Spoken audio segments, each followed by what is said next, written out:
ওং হিরিং হরং নীলকণ্ঠায় ভগবতে রুদ্রায় নমো শিবায়। আমি জ্যোতিষী শ্রী শীতল কুমার। আজকের বিষয় মকর রাশিফল মে 2024। আজকের বিষয় শুরু করার আগে আমি আবারও আপনাদের মনে করে দিতে চাই, আমার বিষয়গুলো বা ভিডিওগুলো সুন্দরভাবে আপডেট পাওয়ার জন্য অবশ্যই সাবস্ক্রাইব করে দেবেন এবং ভালো লাগলে লাইক ও শেয়ার করে দেবেন। তো আজকের বিষয় মকর রাশিফল মে 2024।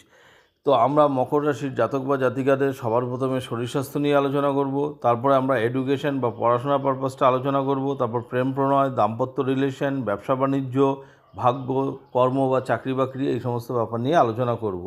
তো সবার প্রথমে আমরা গ্রহের পজিশনগুলো জেনে নেব। সেই ক্ষেত্রে মকর রাশিকে ফার্স্ট হাউস ধরলে ফার্স্ট হাউসে কোনো গ্রহ নেই, সেকেন্ড হাউসে শনি অবস্থান করছে, থার্ড হাউসে মঙ্গল বুধ রাহু অবস্থান করছে। বুধ থার্ড হাউস থেকে ফোর্থ হাউসে প্রবেশ করবে 11 তারিখে। ফোর্থ হাউসে রবি এবং শুক্র অবস্থান করছে। রবি 14 তারিখে ফিফথ হাউসে প্রবেশ করবে, শুক্র 19 তারিখে ফিফথ হাউসে প্রবেশ করবে এবং ফিফথ হাউসে বৃহস্পতি অবস্থান করছে, নাইন্থ হাউসে কেতু অবস্থান করছে। এই হচ্ছে মে মাসে মকর রাশির জাতক বা জাতিকাদের গ্রহের পজিশন। এই গ্রহের পজিশন এবং রাশিভিত্তিক বা গোচর ভিত্তিক আলোচনাই আজকে আমাদের হবে।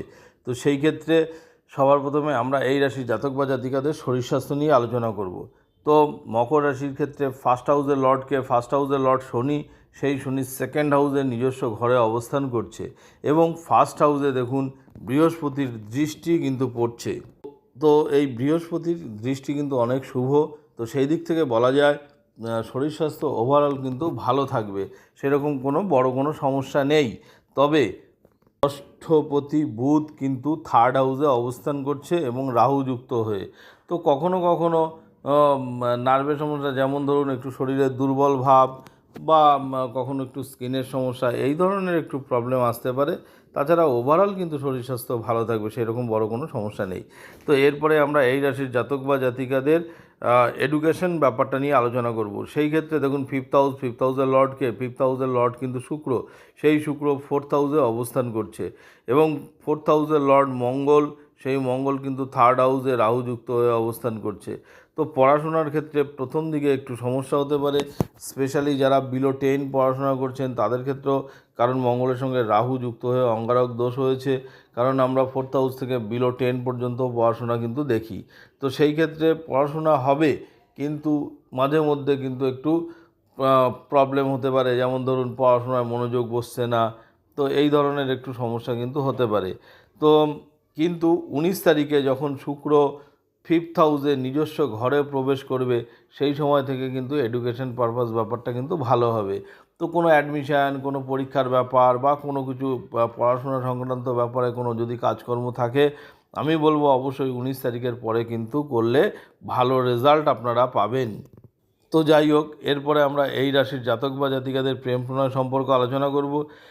সেই ক্ষেত্রেও দেখুন প্রেম প্রণয় কারক গ্রহকে ফিফথ হাউস থেকে বুঝি, তো সেই কারক গ্রহ হচ্ছে শুক্র, সেই শুক্র কিন্তু ফোর্থ হাউসে অবস্থান করছে।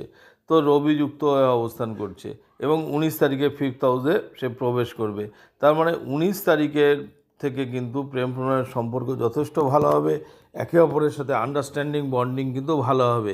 কিন্তু বিফোর 19 তারিখ শুক্র যখন রবির সাথে একত্রে অবস্থান করবে, সেই সময় কিন্তু আপনার যে অপোজিট পার্টনারের অনেক সময় হট টেম্পার বা নানা রকমভাবে আপনার সাথে আন্ডারস্ট্যান্ডিংয়ের অভাব, মতপার্থক্য, এইগুলো একটু হতে পারে।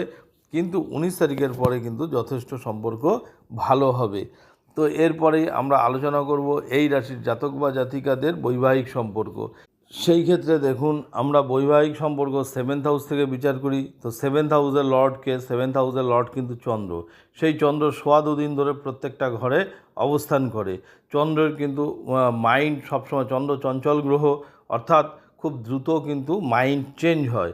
তো সেই সঙ্গে কিন্তু পঞ্চম স্থানে কিন্তু বৃহস্পতির শুভ অবস্থান, এবং রাশি অধিপতি সেও সেকেন্ড হাউসে নিজস্ব ঘরে অবস্থান করছে। তো সেই দিক থেকে বলা যেতে পারে যে বৈবাহিক সম্পর্ক কিন্তু মোটামুটি ভালো যাবে।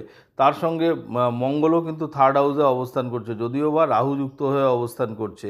কিন্তু ভাগ্যকারক গ্রহ কিন্তু বুধ, সেই বুধ কিন্তু 11 তারিখে 4th হাউসে প্রবেশ করবে, অর্থাৎ গৃহ সুখে ভাগ্যপতি অবস্থান করবে। তার মানে 11 তারিখের পরে সম্পর্ক কিন্তু বৈবাহিক সম্পর্ক তুলনামূলক ভালো যাবে, কারণ সেখানে কিন্তু গৃহ সুখের বৃদ্ধি করবে।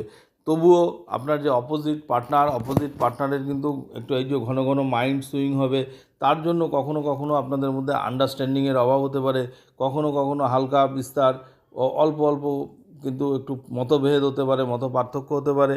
তো সেই দিক থেকে বলা যায় যে 70-30% কিন্তু ভালো হওয়ার সম্ভাবনা আছে।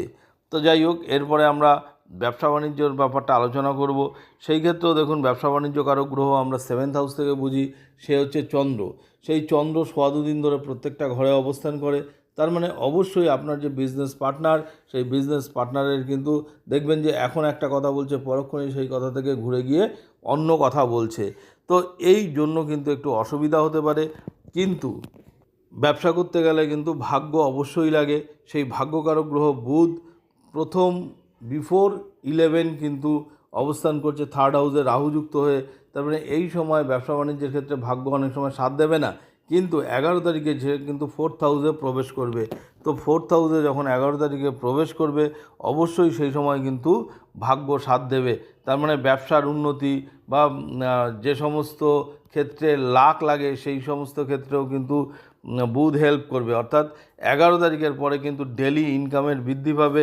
আপনার যে ব্যবসা বাণিজ্যের প্ল্যানিং আছে, সেটাও কিন্তু যথেষ্ট সাকসেস হবে বা সফলতা কিন্তু আসতে পারে। তো ওভারঅল ব্যবসা বাণিজ্যের ক্ষেত্রে কিন্তু 11 তারিখের পরে ভালো। এরপরে আমরা আলোচনা করব এই রাশির জাতক বা জাতিকাদের কর্মের ব্যাপারটা। তো সেই ক্ষেত্রে দেখুন, আমরা কর্ম বুঝি আমরা 10th হাউস থেকে। তো 10th হাউসের লর্ডকে 10th হাউসের লর্ড কিন্তু শুক্র।